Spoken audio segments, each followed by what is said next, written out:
E aí, galera, eu estou voltando da Paulista, onde nós estávamos em dezenas de milhares de pessoas, talvez centenas de milhares de pessoas. Dá para ver o fim da manifestação do Alto do Caminhão. Uma coisa muito impactante, como há muito tempo não se vê no Brasil. Recebi vídeos de todo o país, do Rio de Janeiro, de Curitiba, do Nordeste, Salvador, Recife, Fortaleza, Porto Alegre, se eu não estou enganado, eu recebi também imagens muito fortes, imagens muito impactantes sobre a reação da comunidade educacional, professores, estudantes, técnicos, funcionários, a maneira como o governo está tratando o setor. Porque não se trata apenas de negociar orçamento. As professoras desse país vêm sendo ofendidas pelo próprio presidente e pelo seu ministro da Educação, que já estamos no segundo e o primeiro não era melhor, ofendendo as professoras brasileiras, sobretudo da educação básica, lembrando que 85% dos professores da educação básica são mulheres, ofendendo essas profissionais da educação com a pecha de doutrinadoras, com a pecha de pessoas que não estão comprometidas com uma educação voltada para a cidadania, voltada para a profissão, voltada para a vocação dos nossos educandos. Agora, mais recentemente, a agressão aos reitores que são eleitos pela comunidade universitária. Nós, quando ministro, sempre indicávamos o primeiro da lista, em respeito à vontade da comunidade acadêmica. Isso funcionou maravilhosamente bem. Aí começam a ofender os professores da educação superior também, reitores das nossas universidades federais, ou seja, criando um clima de guerra num setor que precisa de paz, estímulo, que precisa de compromisso governamental de todas as esferas de governo, municípios, estados e União, ao invés de se dedicar a resolver os problemas da população. A população está com problemas econômicos severos, né? Nós estamos aí, acaba de sair um indicador sobre queda do produto interno bruto no primeiro trimestre desse ano. E eu não vejo o presidente se manifestar uma única vez a preocupação sobre a questão da economia, sobre a questão da renda das pessoas, que está caindo gradativamente. Sobretudo as camadas que ganham até 3 salários mínimos estão sentindo mais na pele o peso da inflação. Está dando um repique, inflação de alimentos, o preço do gás, o preço do combustível em geral, diesel e gasolina. Está tudo deixando a cesta básica mais cara. E por alguma razão que só tem mais a ver com uma dimensão psicológica do que propriamente política, os ataques à educação não param.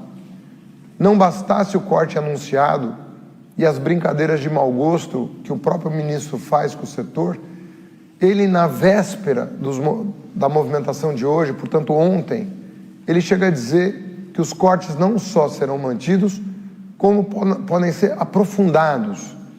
Quem conhece um pouco gestão pública sabe que quando você corta o custeio de uma instituição em 30% a 35%, obviamente que a folha não pode deixar de ser paga, não tem como contingenciar a folha de pagamento, os professores têm que receber o seu salário. Mas aquela parte destinada a bolsas de permanência, aquela parte destinada ao pagamento de serviços públicos de água, luz, telefonia, a segurança do campus, a habilidade precisa de segurança no campus. Você vai deixar de pagar o serviço de segurança ou vai economizar na segurança, criando uma instabilidade dentro do campus, uma insegurança dentro do campus. Nós temos que garantir a segurança dos nossos estudantes, que estudam à noite, que estudam de dia. Os campos no Brasil são gigantes. Federal de Minas Gerais, do Rio de Janeiro, enfim, quem conhece a rede sabe o tamanho dessas instituições. Nós temos que provê-las, portanto, daqueles serviços essenciais que garantem o seu bom funcionamento. O argumento de que o corte na educação superior traria mais recursos para a básica não durou uma semana, porque na semana seguinte ele cortou O Ministério cortou os recursos da educação básica também. Então veja que é um cenário em que o MEC é escolhido como alvo prioritário desse governo, que só pensa em armar, só pensa em alvejar, e escolheu a educação para ser alvejada e para servir de exemplo, né? Como quem diz, vocês vão ver quem manda no Brasil, como se o poder do presidente fosse um poder imperial, como se fosse um ato de vontade, como se nós não vivêssemos numa sociedade que quer se manifestar e quer decidir os destinos do país. Então nós estamos numa situação de crise profunda, porque a economia não reage, ao contrário, os indicadores estão piorando, as pessoas estão perdendo renda, sem expectativa de geração de emprego.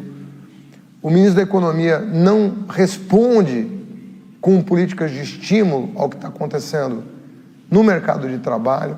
Falaram mais recentemente que depois da revogação de várias leis e normas que garantem o direito trabalhista, agora eles vão rever as leis de segurança no trabalho, lembrando que o Brasil é um dos países líderes em acidente de trabalho, portanto mudar e flexibilizar essa legislação vai comprometer a segurança no trabalho, mas ao invés de estar pensando nisso, né, o presidente só faz, e os seus ministros, sobretudo direitos humanos e educação, só faz ofender a inteligência da comunidade universitária, em especial, mas em geral da comunidade educacional, né? Se você pegar todas as emissões, todos os juízos que ele faz, é sempre voltado para destratar alguém, para humilhar alguém, para rebaixar alguém, como se ele tivesse um problema pessoal com um setor inteiro que responde pelo futuro do país. Demonstra um desconhecimento brutal sobre a evolução recente dos indicadores da educação, sobre o que foi investido no passado recente na abertura de vagas universitárias, em bolsas de estudo, em financiamento estudantil, na melhoria da educação básica, né? Nós mais do que dobramos o investimento na educação básica no período recente, e isso é de um desconhecimento total. São números oficiais do Ministério da Educação, são números oficiais do Estado brasileiro, que são rigorosamente desconhecidos pelo Bolsonaro e pela sua equipe. Então, nós estamos vivendo um momento em que a cidadania precisa ser ativada. Eu fui para Paulista, né, porque não apenas para me solidarizar com os estudantes que são os estudantes e os profissionais que são alvo dessas medidas não pactuadas com o setor. Eu fui defender aquilo que eu acredito que deva ser a agenda prioritária do país. A educação tem que estar no topo das prioridades, independentemente de quem governa o Brasil. Não pode ser uma disputa partidária, tem que ser uma coisa suprapartidária. Por isso que lá na Paulista, como em todo o Brasil, não foi apenas o partido A, B ou C, mesmo membros de partidos da base do governo, que é pequena, estavam presentes na manifestação. Estão questionando a autoridade do ministro da Educação, que não tem currículo para ocupar o cargo que ocupa, não tem conhecimento técnico da área, emite juízos ignorando os dados do próprio Ministério e pedindo que o governo restabeleça o orçamento da educação, devolva cada centavo retirado para restabelecer o diálogo com todo o setor. Nós não podemos aceitar o que está sendo feito, não é só do ponto de vista orçamentário, porque felizmente de 2004 a 2012 eu permaneci no Ministério da Educação. O orçamento do Ministério da Educação nesse período foi de 20 para 100 bilhões de reais. Então não é só uma questão de discutir o patamar de investimento em educação, é o trato, é o diálogo, é o respeito que não está sendo dado aos professores desse país, professores e professoras, nem da educação superior, nem da educação básica. Eles estão insuflando, incitando os estudantes contra os seus mestres, ao invés de buscar soluções pactuadas, com a cooperação de todos, porque não se faz educação em situação de conflito. E essa cabeça de que quem não está comigo é meu inimigo, é o pior que pode acontecer para a educação brasileira. na escola pública, na universidade pública, pelo menos lá, nós temos que garantir que ninguém seja melhor do que ninguém. Então, é um lugar onde não pode se admitir hipótese nenhuma, porque de lá, é a partir dali, da educação, que nós vamos influenciar toda a sociedade a respeitar a mulher, a respeitar o negro, a respeitar o LGBT, a respeitar o pobre, a respeitar o trabalhador, a respeitar a empregada doméstica. É de lá que nós vamos fazer com que toda a sociedade, porque é lá que nós somos educados. Nós complementamos um trabalho que é feito pelos pais, né? Importante trabalho para que com a família conjugada com a escola, a família conjugada com a universidade, propicie à criança e ao jovem a possibilidade de realizar um sonho comum, de ver esse país se desenvolver com diversidade, com pluralismo, enfim, tudo para dizer que nós vamos estar nas ruas para dar uma lição nesse governo, no bom sentido da palavra, para educar esse governo a respeitar a educação.